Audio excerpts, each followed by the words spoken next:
வணக்கம். Welcome to Kovai classic industries YouTube channel. இன்றைக்கி நம்ம பார்க்க போகிற பதிவு வந்து ஒரு எஜுகேஷ்னல் பதிவு, இல்லை ஒரு அவேர்னஸ் பதிவு.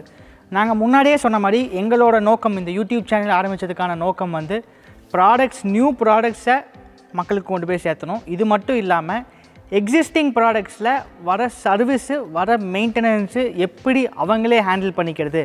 இது நம்ம ப்ராடக்ட் மட்டும் கிடையாது. ஏன்னா இதை ஏன் நான் சொல்கிறேன்னா, இருக்கிறதுலே விவசாய பொருள்கள், விவசாயிகள் வாங்கி யூஸ் பண்ணுற பொருள்களுக்கு தான் சர்வீஸ் சென்டர்ஸ் கம்மி இந்தியாவிலே. டிராக்டர்ஸை விட்டுட்டோம்னா மற்ற எந்த ஒரு விவசாய எக்யூப்மெண்ட்டுக்கோ உபகரணத்துக்கோ ஒரு ப்ராப்பரான framed service station, service centre ஸ்ட்ரக்சர்ஸே கிடையாது. ஸோ இன்றைக்கி ஏன் முன்னாடி இருக்கிறது வந்து எங்கள் வர்ஷாவோட V212 eco series petrol engine. இந்த இதில் நான் இப்போ சொல்ல போகிற மெயின்டெனன்ஸோ சொல்ல போகிற ப்ராப்ளம் வந்து மோஸ்ட் ஆஃப் த இன்ஜின்ஸில் எல்லா கஸ்டமர்ஸும் ஃபேஸ் பண்ணிகிட்ருக்காங்க. பட் அவங்களுக்கு எப்படி ரெக்டிஃபை பண்ணுறதுன்னு தெரியறதில்ல. ஸோ அதுக்கான ஒரு அவேர்னஸ் வீடியோ, ஒரு எஜுகேஷ்னல் வீடியோவாக இந்த வீடியோ உங்களுக்கு இருக்கும். இந்த வீடியோக்குள்ளே போகிறதுக்கு முன்னாடி நீங்கள் நம்ம channel Kovai classic industries YouTube சேனலை சப்ஸ்கிரைப் பண்ணிக்கோங்க. அப்போ தான் நாங்கள் ரெகுலராக போடுற வீடியோஸ் உங்களுக்கு அப்டேட்ஸ் வரும்.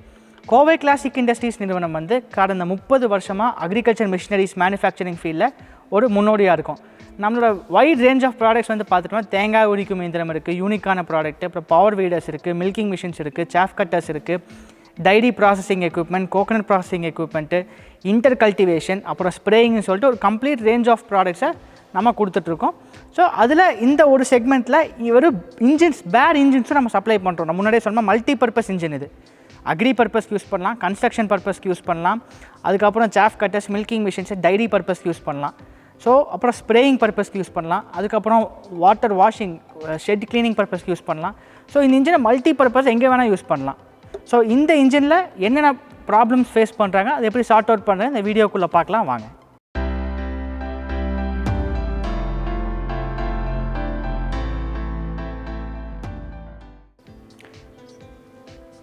ஸோ இப்போ நம்ம சீனியர் சர்வீஸ் இன்ஜினியர் வந்துட்டு இந்த இன்ஜின் தான் பெட்ரோல் இன்ஜின். ஜென்ரலாக பெட்ரோல் இன்ஜின்ஸில் ஃபார்மர்ஸ் ஜென்ரலாக ஃபேஸ் பண்ணுற ப்ராப்ளம் என்ன, அதை எப்படி அவங்களே ரெக்டிஃபை பண்ணிக்கலாங்கிறத இப்போ காமிக்க போகிறாரு.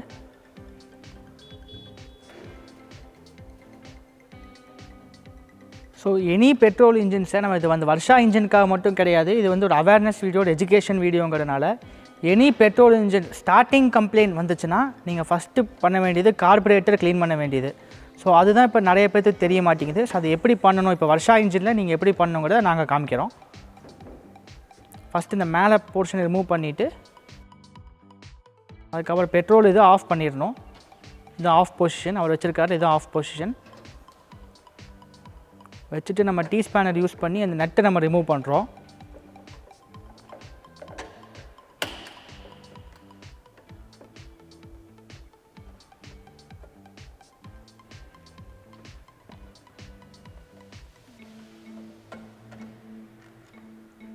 இப்போ நம்ம டீ ஸ்பேனர் யூஸ் பண்ணி டோட்டலாக நம்ம 3 நட்டு நம்ம ரிமூவ் பண்ண வேண்டியது இருக்கும்.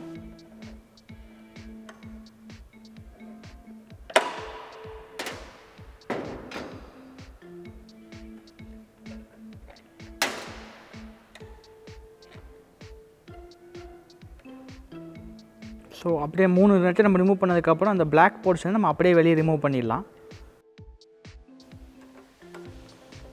ஸோ அந்த பிளாக் போர்ஷன் நம்ம ரிமூவ் பண்ணதுக்கப்புறம் 3 நட்டை ஃபஸ்ட்டு ரிமூவ் பண்ணுறோம், பிளாக் போர்ஷன் ரிமூவ் பண்ணுறோம்.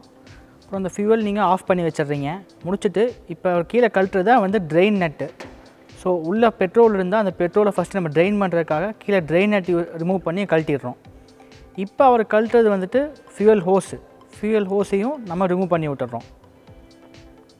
ஸோ ஃபர்ஸ்ட்டு கீழே ட்ரெயின் நட் கழட்டிட்டு ஃபியூவல் ரிமூவ் பண்ணுறோம், அப்புறம் ஃபியூவல் ஹோஸை நம்ம கழட்டி விட்றோம்.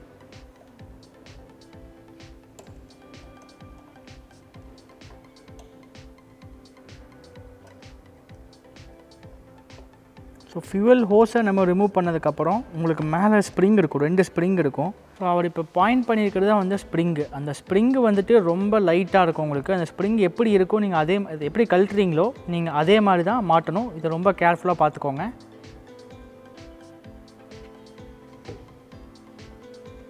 எப்படி கழட்டுறாருன்னு பார்த்துக்கோங்க. கழட்டுற மாதிரியே தான் அந்த ஸ்ப்ரிங்கை நீங்கள் திரும்பியும் மாட்டணும்.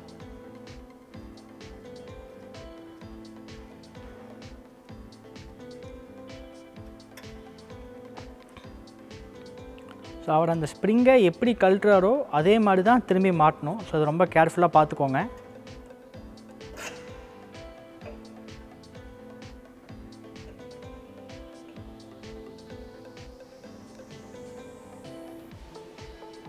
மேலே ஃபுல்லாக ஒரு டஸ்ட் இருக்கும். டஸ்ட்டெல்லாம் க்ளீன் பண்ணிவிட்டு கீழே ஒரு நெட் இருக்கும். அந்த நெட்டை ரிமூவ் பண்ணிவிட்டு இந்த பாட்டம் போர்ஷன் நம்ம ரிமூவ் பண்ணிடுறோம். அதுக்குள்ளே ஒரு ஒயிட் போர்ஷன் தெரியுதுங்களா உங்களுக்கு? இங்கே காய் காமிக்கிற இடத்து எல்லா இடத்துலையுமே நம்ம ஏர் அடித்து க்ளீன் பண்ணணும். அதுக்குள்ளே டஸ்ட்டோ இல்லை ஏதோ ஒன்று இருக்கும், கார்பன் பார்ட்டிகல்ஸ் ஏதோ ஒன்று இருக்கலாம். அதுக்கப்புறம் அந்த பின்னை ரிமூவ் பண்ணி வெளியே வச்சிடுறோம். ரிமூவ் பண்ணதுக்கப்புறம் ஒயிட் கலர் போர்ஷனில் இருக்கும், அதை நம்ம வெளியே ரிமூவ் பண்ணி வைக்கணும்.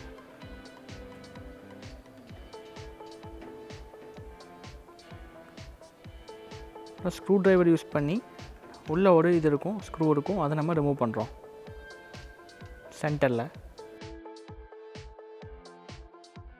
அதுதான் வந்து இன்ஜெக்டரு. ஸோ அதை நம்ம இப்போ ரிமூவ் பண்ணுறோம்.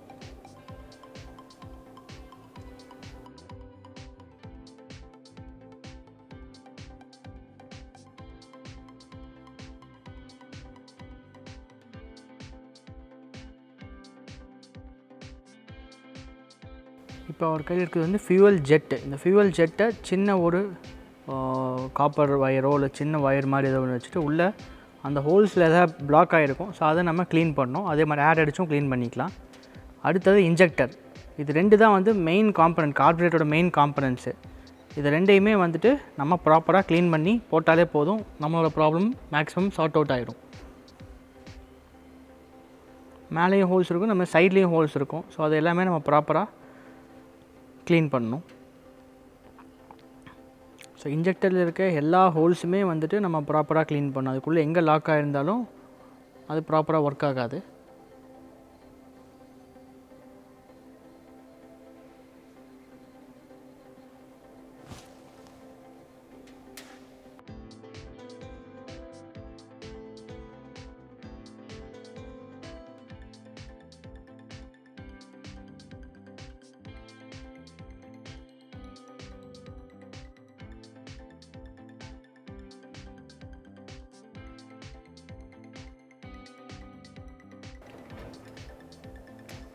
ஸோ நம்ம ஜெட்டு இன்ஜெக்டர்லாம் க்ளீன் பண்ணதுக்கப்புறம் நம்ம ஸ்பேனர் வச்சுட்டு இந்த நெட்டை நம்ம ரிமூவ் பண்ணணும்.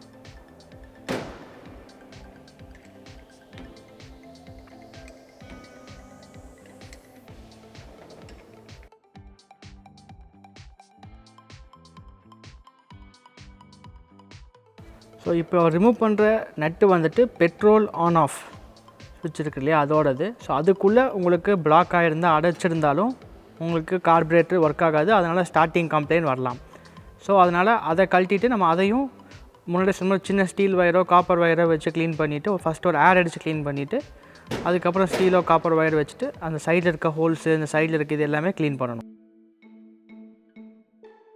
ஸோ அதை க்ளீன் பண்ணிவிட்டு திரும்பி அதை க்ளோஸ் பண்ணிவிட்டு நம்ம நட்டை டைட் பண்ணிடலாம்.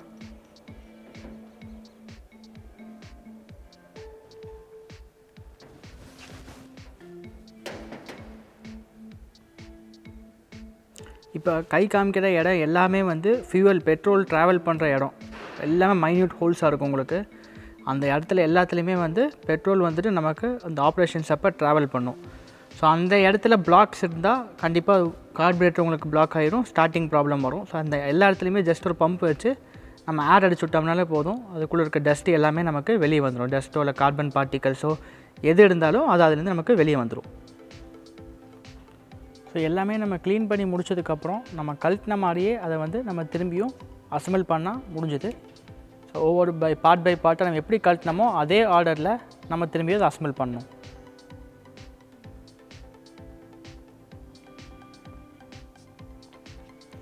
இந்த கார்பரேட்டர் எங்களை வர்ஷா இன்ஜினோட வர்ஷா V212 இன்ஜினோட ஸ்பெஷாலிட்டி என்னென்னா, நம்ம யூஸ் பண்ணியிருக்க கார்பரேட்டர் வந்து ஜப்பானில் டிசைன் பண்ணது.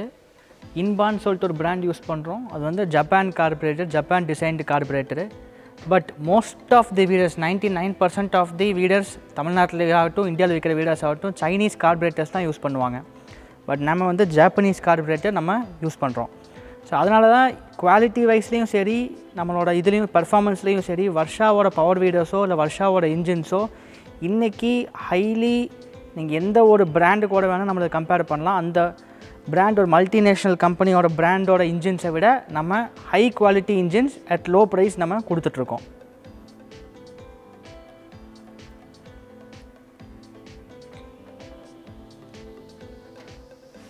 ஸோ இன்ஜெக்டரும் ஜெட்டும் வச்சு டைட் பண்ணிட்டாரு.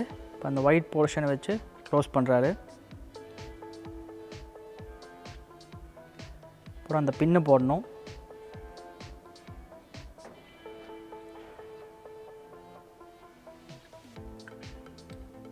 அதுக்கப்புறம் அந்த பாட்டம் கவரை போட்டுட்டு நம்ம நட்டு போட்டு நம்ம டைட் பண்ணிடலாம்.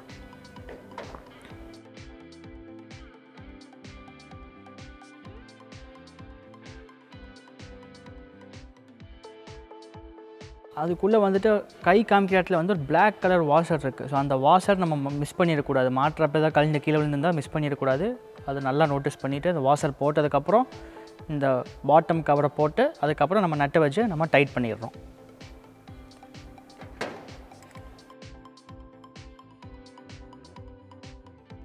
கையில் இருக்கிறது வந்து பேக்கிங்னு சொல்லுவோம். ஸோ அந்த பேக்கிங் கழட்டுறப்ப கழட்டிடுறாங்க, திரும்பி மாட்டுறப்ப மோஸ்ட் ஆஃப் தி ஃபார்மர்ஸ் என்ன பண்ணால் தலையில மாட்டிடுறாங்க. அந்த ஹோல்ஸ் வந்து கரெக்டாக உள்ளே அந்த இடத்துல உட்காரணும். அப்போ தான் வந்து ஃபியூவல் உங்களுக்கு உள்ளே போகும். இதே தலைகீழாக மாட்டினா இந்த ப்ராசஸ் நீங்கள் திரும்பி கழட்டி திரும்பி பண்ண வேண்டியிருக்கும். ஸோ மாட்டுறப்ப ரொம்ப கேர்ஃபுல்லாக மாட்டுங்க. அந்த சின்ன ஹோல்ஸ் வந்து அந்த உள்ளே இருக்கிறதுல போகணும். ஸோ பேக்கிங் வந்து ரொம்ப கேர்ஃபுல்லாக மாட்டுங்க.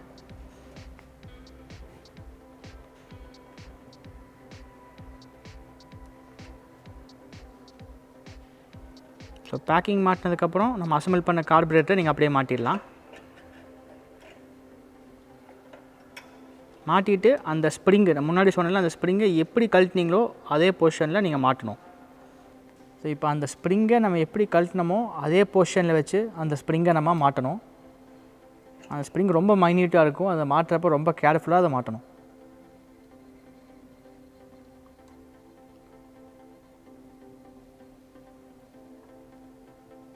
ஸோ இந்த பிளாக் போர்ஷனை இப்போ நம்ம கழட்டின மாதிரியே மாட்டிட்டு 3 நட்டை மட்டும் நம்ம டைட் பண்ணால் போதும்.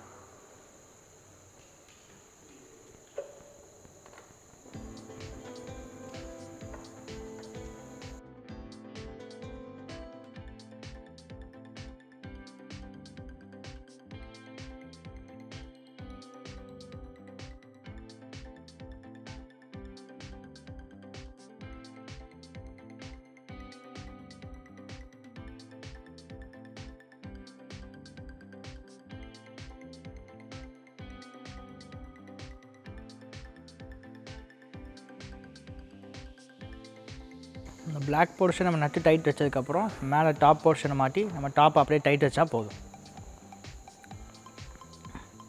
ஸோ இந்த கார்பரேட்டரை க்ளீன் பண்ணி போடுறது தான் இன்ஜின் ஸ்டார்டிங் கம்ப்ளைண்ட். அதாவது பெட்ரோல் இன்ஜினில் ஸ்டார்டிங் கம்ப்ளைண்ட் இருந்தால் நம்ம ஃபஸ்ட்டு இது பண்ணாலே 99% நம்ம அந்த ஸ்டார்டிங் கம்ப்ளைண்ட்டை நம்ம சால்வ் பண்ணிடலாம். இப்போ இந்த வீடியோவில் நம்ம எப்படி கார்பரேட்டரை க்ளீன் பண்ணுறது, கார்பரேட்டர் எப்படி ரிமூவ் பண்ணுறது, அதுக்குள்ளே என்னென்ன காம்பனன்ட்ஸ் இருக்குது, அதை எப்படி க்ளீன் பண்ணுறது, க்ளீன் பண்ணதுக்கப்புறம் எப்படி அசம்பிள் பண்ணுறதுங்கிறத பார்த்தோம். ஸோ இது மாதிரி வீடியோஸ் எனக்கு தெரிஞ்சு நான் இது வரைக்கும் தமிழில் இல்லை யூடியூப்பில் நான் பார்த்தது கிடையாது. நான் முன்னாடியே சொன்ன மாதிரி இந்த வீடியோ வந்து பர்டிகுலராக ஒரு எஜுகேஷ்னல் வீடியோ, ஒரு அவேர்னஸ் வீடியோ. இந்த வீடியோ நம்ம வர்ஷா இன்ஜின்ஸ்க்காக மட்டும் கிடையாது. நீங்கள் எனி பிராண்ட் இன்ஜின் வச்சுருந்தாலும் இதே ப்ரொசீஜர் தான். நாங்கள் கழட்டி காமிச்சப்போ நான் ஒரு பாயிண்ட் சொன்னேன், நோட்டீஸ் பண்ணிங்களா இல்லையான்னு தெரில. நம்ம இன்ஜின்ஸில் வர்ஷா V212 ஈகோ சீரியஸ் இன்ஜின்ஸில் நம்ம யூஸ் பண்ணுற கார்பரேட்டர் வந்து டிசைன் பை ஜப்பான் கார்பரேட்டர் தான் நம்ம யூஸ் பண்ணுறோம். ஸோ நீங்கள் எனி இன்ஜின் வாங்கின இன்ஜின்னா நீங்கள் பவர் வீடர் வாங்கினா அதில் இன்ஜின் இருக்குது. ஸோ பவர் வீடர் வாங்கினாலும் சரி, இல்லை மில்கிங் மிஷின் வாங்கினாலும் சரி, இல்லை சாஃப் கட்டர் வாங்கினாலும் சரி, இல்லை இன்ஜின் யூஸ் பண்ணுற எனி மிஷின் நீங்கள் வாங்கினாலும் சரி, அந்த இன்ஜினோட காம்பனன்ட்ஸ் என்னென்னு முக்கியமாக கேட்டு தெரிஞ்சுக்கோங்க. உங்களுக்கு நாலேஜ் வர நீங்கள் விற்பனையாளர் நீங்கள் எங்கேருந்து வாங்குறீங்களோ அவரை நீங்கள் கேள்வி கேட்க தான் நீங்கள் ஒரு தரமான பொருளை நீங்கள் வாங்க முடியும். ஸோ எனி பிராண்ட் நீங்கள் இன்ஜின் வாங்கினாலும் சரி, இல்லை எனி பிராண்ட் பவர் வீடர் வாங்கினாலும் சரி, கேட்க வேண்டிய கேள்வி வந்து என்ன பிராண்ட் கார்பரேட்டர், ஜப்பானா சைனீஸா அப்படின்னு கேட்டுட்டு அதுக்கப்புறம் நீங்கள் அந்த இன்ஜின் வாங்குங்க.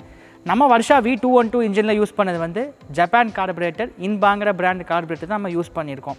ஸோ இந்த வீடியோ உங்களுக்கு ரொம்ப இன்ஃபர்மேட்டிவாக இருந்திருக்கும்னு நினைக்கிறேன். ஸோ இந்த வீடியோ உங்களுக்கு மட்டும் இல்லை, இந்த இன்ஜின்ஸ் மோஸ்ட்டாக எல்லா ஃபார்மர்ஸ் யூஸ்லையுமே ஏதோ ஒரு பெட்ரோல் இன்ஜின் இருக்கும், ஏதோ ஒரு காம்பனெண்ட்டில் ஏதோ ஒரு மிஷினரியில் ஒரு பெட்ரோல் இன்ஜின் இருக்கும். ஸோ அவங்களுக்கும் நீங்கள் இந்த வீடியோ ஷேர் பண்ணி விடுங்க. அவங்க இன்ஜின்ஸில் ஏதாவது ஸ்டார்டிங் கம்ப்ளைண்ட் ஃபேஸ் பண்ணுறாங்க அப்படின்னா இந்த வீடியோ பார்த்து அவங்க ரிசால்வ் பண்ணிக்க முடியும். இல்லை எனக்கு இன்னும் டவுட் இருக்குது அப்படின்னா கீழே ஸ்ட்ரிப்லேயே வந்துட்டு நம்ம சேல்ஸ் டீம் கஸ்டமர் கேர் டீமோட கான்டாக்ட் நம்பர்ஸ் இருக்கும். அவங்களுக்கு நீங்கள் கால் பண்ணிங்கன்னா உங்களுக்கு வீடியோ கால்லையும் அவங்க சப்போர்ட் பண்ணி கொடுப்பாங்க. ஸோ எங்களோட முழுமையான நோக்கம் கோவை கிளாசிக் இண்டஸ்ட்ரீஸோட முழுமையான நோக்கம் என்னென்னா எங்களுக்கு தெரிஞ்ச விஷயம் டெக்னிக்கல் நாலேஜை ஃபார்மர்ஸ்க்கு ட்ரான்ஸ்ஃபர் பண்ணணும். நாலேஜ் ட்ரான்ஸ்ஃபர் அப்படின்னு சொல்லுவோம். ஸோ அந்த நாலேஜ் ட்ரான்ஸ்ஃபரை ஃபார்மர்ஸ்க்கு நம்ம ட்ரான்ஸ்ஃபர் பண்ணிட்டோம்னா ஒவ்வொரு விவசாயியுமே எல்லா மிஷினரிக்கும் எல்லா காம்பனண்ட்டுக்கும் அவரே செல்ஃப் டிபெண்ட், அவரை நம்பி மட்டுமே அவரால் பயணிக்க முடியும். இல்லை அடுத்தவரை நம்பியோ இல்லை ஒரு சர்வீஸ் மெக்கானிக்கோ இல்லை ஊரில் இருக்க வேறு ஏதாவது மெக்கானிக்கை நம்பியோ அவர் பயணம் செய்ய வேண்டிய அவசியம் இருக்காது. அவரே செல்ஃப் டிபெண்ட்டாக எல்லா மிஷினரியுமே எல்லா இதுலேயும் வர ப்ராப்ளம்ஸ் சின்ன சின்ன ப்ராப்ளம்ஸை அவராலே ரெக்டிஃபை பண்ண முடியும். ஸோ இதுதான் எங்களோட குறிக்கோள். இதை நாங்கள் கண்டினியூஸாக பண்ணுவோம். இந்த மிஷினில் மட்டும் இல்லாமல் எல்லா மிஷினில் இருக்க எல்லா டெக்னிக்கல் ஆஸ்பெக்ட் டெக்னிக்கல் நாலேஜும் நாங்கள் ஃபார்மர்ஸ்க்கு கண்டிப்பாக ட்ரான்ஸ்ஃபர் பண்ணுவோம். வாழ்க விவசாயம், வாழ்க பாரதம்.